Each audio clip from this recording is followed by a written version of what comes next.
Un retour des réfugiés représentait un danger pour l'armée turque. Les rares rescapés du génocide sont des femmes et surtout des enfants. Ils sont réduits en esclavage comme serviteurs ou séquestrés dans des harems, livrés sans défense à des actes de violence permanents. Des missionnaires tentent inlassablement de sauver ne serait-ce qu'une poignée d'entre eux.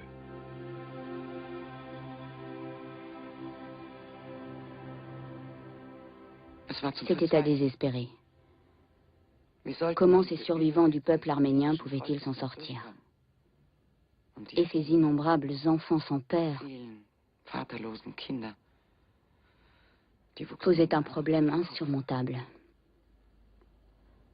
On avait la gorge nouée tellement on avait peur pour eux.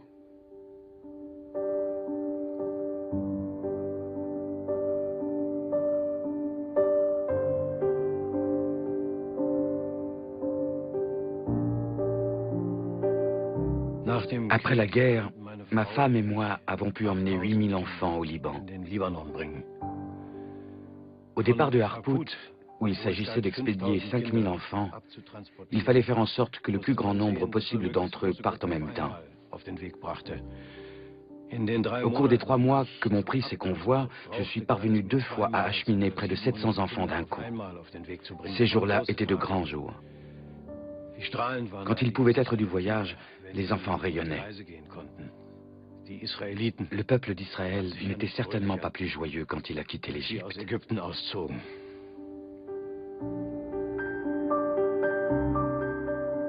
C'est grâce à des gens comme Jacob Künzler, ici à droite, que près d'un demi-million d'Arméniens ont survécu au génocide perpétré par les jeunes Turcs.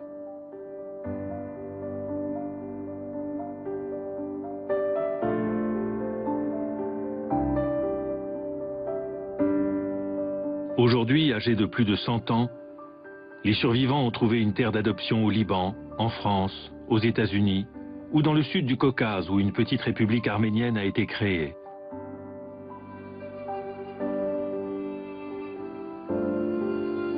En Turquie, il ne serait aujourd'hui plus que 60 000. Parmi eux, rares sont ceux qui revendiquent leurs origines.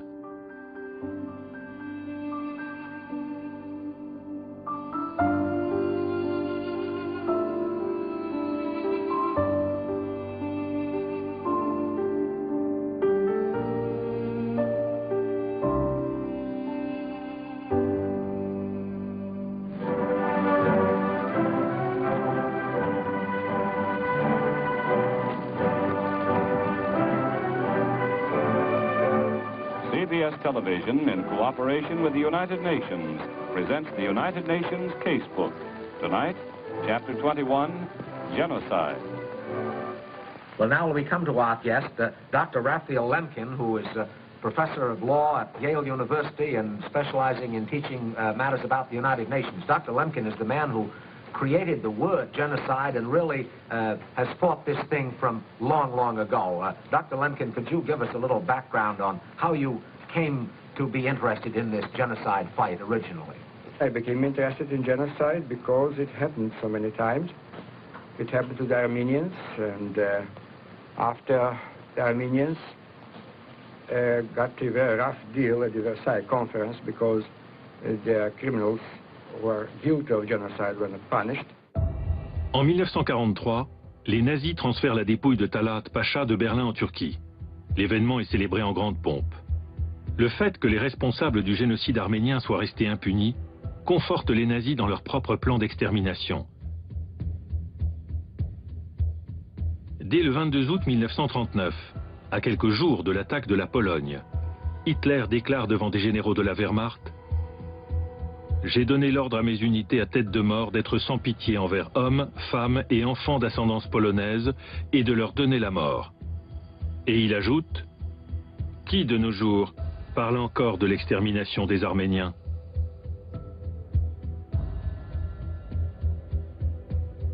Le cynisme d'Hitler met en évidence qu'il est effectivement possible d'organiser un crime à une échelle inouïe sans devoir en répondre devant la communauté internationale.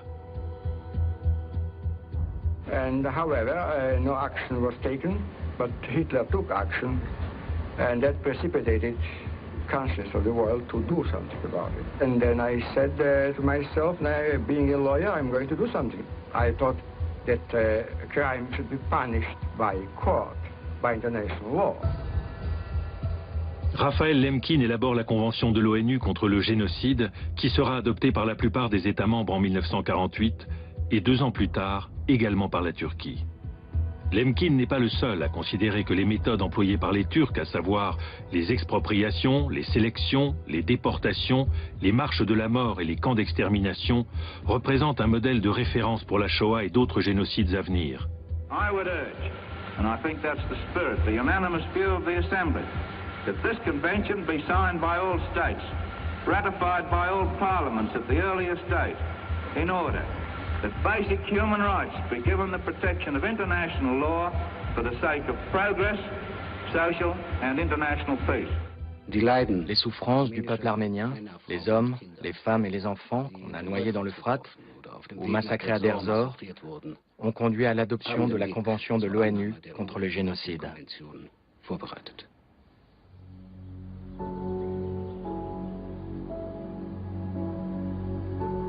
L'ONU a dénoncé l'extermination du peuple arménien en tant que génocide.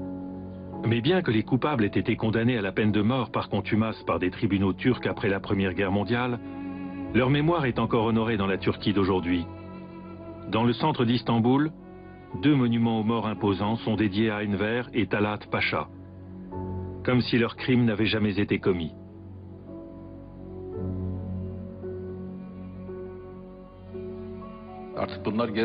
Tout cela fait partie du passé. Nous devrions nous tourner vers l'avenir. Quand on regarde en arrière, on ne peut pas aller de l'avant.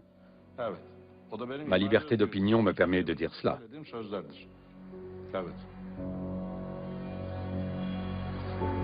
À Istanbul, à Ankara et partout en Turquie, des rues portent les noms des criminels. Boulevard Talat Pacha, place Talat, rue Enver Pacha.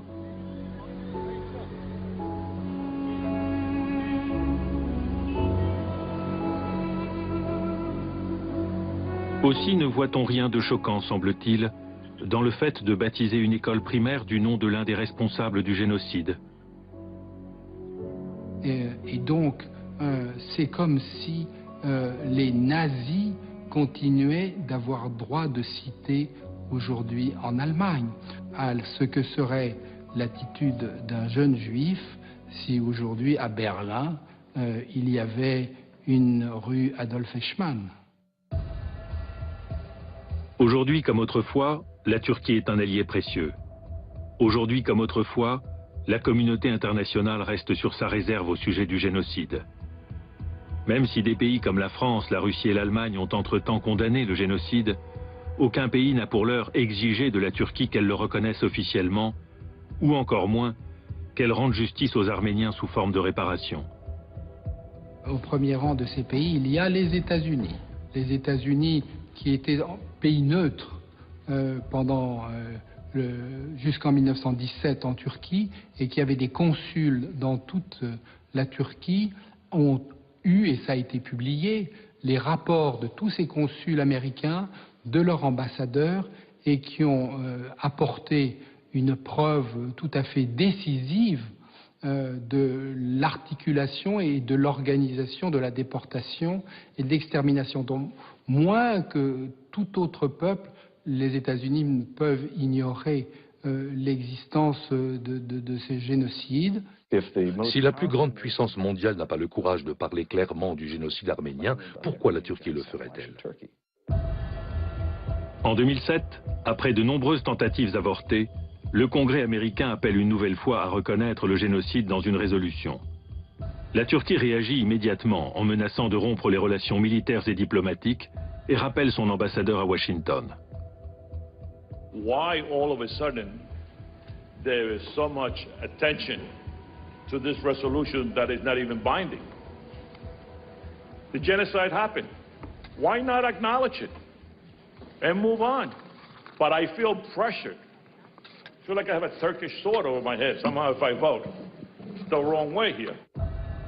Barack Obama, sénateur à l'époque, entre à son tour dans le débat. Pour lui, les faits historiques sont irréfutables. For those of you who aren't aware, there was a genocide that did take place against the Armenian people. It is one of these situations where we have seen a constant denial on the part of the Turkish government and others that this occurred.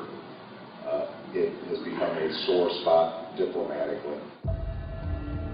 Mais le vote de la résolution échoue à l'instigation du président George W. Bush. La secrétaire d'État Condoleezza Rice doit se justifier au cours d'une audition. Madam Secretary, you and Secretary Gates sent a letter to some of the chairs of committees here on the Hill opposing recognition of the Armenian genocide. Is it because Turkey is a strong ally? Is that an ethical or moral reason to ignore the murder of 1.5 million people? Why is it we don't say, let's relegate the Holocaust to the historians or relegate the Cambodian genocide, the Rwandan genocide? Why is it only this genocide that we should let the Turks acknowledge or not acknowledge? Congressman, I come out of academia, but I'm Secretary of State now. And I think that the best way to have this proceed is for the United States not to be in the position of making this judgment, but rather for the Turks and the Armenians to come to their own terms about this. And yes, Turkey is a good ally. En effet, depuis le début de la guerre en Irak, les États-Unis sont davantage tributaires de la Turquie et de ses bases militaires, d'où partent les avions américains vers l'Irak et l'Afghanistan. Le gouvernement turc menace de fermer la base aérienne d'Incirlik. Il a même par le passé menacé d'envahir l'Irak et de s'en prendre aux Kurdes si la résolution était mise au vote. Notre gouvernement d'alors, aussi bien que l'actuel, a, et je le déplore vivement, cédé sous la pression. Ce n'est pas en nous rendant complices de la propagande d'un autre État visant à nier un génocide que nous servons nos intérêts. Barack Obama est reçu au Parlement turc, cette fois en tant que président des États-Unis. Dans son discours inaugural, il n'aborde pas ouvertement le génocide des Arméniens et n'exige pas de la Turquie qu'elle reconnaisse les faits historiques. Il est hypocrite selon moi de ne pas reconnaître le génocide arménien simplement parce qu'un de nos alliés, entre guillemets, n'est pas d'accord. Je suis déçu que le président Obama n'ait pas officiellement reconnu le génocide arménien comme tel. Et pourtant je suis certain que pour lui, ces atrocités portent bien le nom de génocide. Il les a reconnus comme tels quand il était sénateur. Et je vois mal comment les faits historiques auraient pu changer depuis. Je pense que le poids de notre relation avec la Turquie dans notre politique étrangère rend les choses plus compliquées pour lui, maintenant qu'il est président. En Turquie, les polémiques sur le passé ne cessent néanmoins de se multiplier. Le tabou commence à vaciller. Le gouvernement réagit en disant que les événements devraient d'abord être étudiés par des historiens, comme s'il était encore nécessaire de vérifier des faits avérés depuis longtemps. Et quand en 2008 le président Gül rend sa première visite officielle au petit pays voisin qu'est l'Arménie, il ne parle que d'ouverture des frontières et de relations diplomatiques. Pour lui, le génocide n'est pas au programme des entretiens. Depuis 1915, les générations se sont succédées et rien n'a pu être clos. Il n'y a eu aucune excuse, pas même une simple déclaration disant « c'est vrai, cela a eu lieu, nous sommes désolés, que pouvons-nous faire ?» Voilà ce à quoi les nouveaux dirigeants turcs doivent réfléchir, au lieu de dépenser des millions à organiser le lobbying contre les résolutions sur le génocide votées à Berlin, à Washington ou ailleurs. Ils doivent demander à leurs électeurs arméniens, à l'Arménie elle-même et à la diaspora arménienne issue du génocide, que pouvons-nous faire pour réparer le mal? Il ne s'agit pas d'ouverture ou de fermeture de la frontière, ceci n'a rien à voir. Que pouvons-nous faire comme travail de mémoire et en termes d'héritage culturel à restituer et à restaurer? Par ses articles et ses conférences, le journaliste Hrant Dink essayait d'amorcer au moins au sein de la population un débat en souffrance depuis longtemps. Mais il a fallu qu'il soit assassiné pour que le sujet devienne public et soit débattu comme il ne l'a jamais été auparavant.